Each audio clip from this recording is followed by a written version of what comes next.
যে তোমাকে সৃষ্টি করেছে। সম্মানিত উপস্থিতি, এই থেকে আমরা জানতে পারি যে যখন কোরআনের মতো একটা মহত্ব কিতাবে আল্লাহ তাবারক ওয়া তাআলা সর্বপ্রথম শিক্ষার কথা বলেছেন, তাহলে এই দিনী শিক্ষার গুরুত্বটা কত আমরা বুঝতে পেরেছি। নবী সাল্লাল্লাহু আলাইহি সাল্লাম হাদিসে বলেছেন, তালাবুল ইলমি ফরিদাতুন আলা কুল্লি মুসলিম, প্রত্যেক মুসলিম জাতি সম্প্রদায়ের প্রতি ইলম অর্জন করাকে ফরজ করা হয়েছে। তাহলে আমরা এখান থেকে আবার জানতে পারছি যে এখানে ইলম অর্জন করার গুরুত্ব দেওয়া হয়েছে। দিনী ইলম অর্জন করা কতটা গুরুত্ব, যেমন ভাবে একটি গাছ, ঠিক গাছের জ্বর যেরকম না থাকলে সেই গাছটি ফালতু বেকার হয়ে থাকে, ঠিক এইরকম ভাবে যদি দিনী জ্ঞান আমাদের ভিতরে না থাকে, তাহলে সেই গাছের মতো হয়ে যাবে যে আমরা ফালতু বেকার হয়ে থাকবো।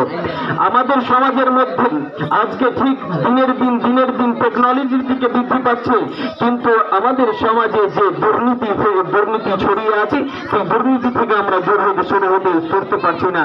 এর কারণ যে আমাদের মধ্যে দিনের জ্ঞানটা নেই। দিনের জ্ঞান যদি থাকে তাহলে আমরা এই দুর্নীতি থেকে বেঁচে থাকতে পারবো, এবং এই ইসলাম সমাজকে আমরা ইসলামের কোরআনের নিয়ম দিয়ে যদি আমরা বসবাস করি, তাহলে আমাদের জীবনটা সুন্দর হয়ে উঠবে। সম্মানিত উপস্থিতি, এরপরে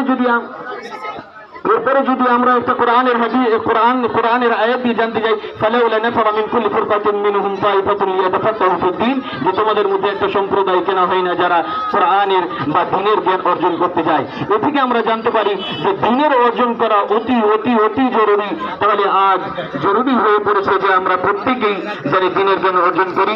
শেষ পর্যায়ে আমি আল্লাহর কাছে দোয়া করি যে আল্লাহ তাআলা যেন আমাদেরকে সবাইকে ইলম অর্জন করার তৌফিক দেন। আমিন। আসসালামু আলাইকুম ওয়া রাহমাতুল্লাহি ওয়া বারাকাতুহু।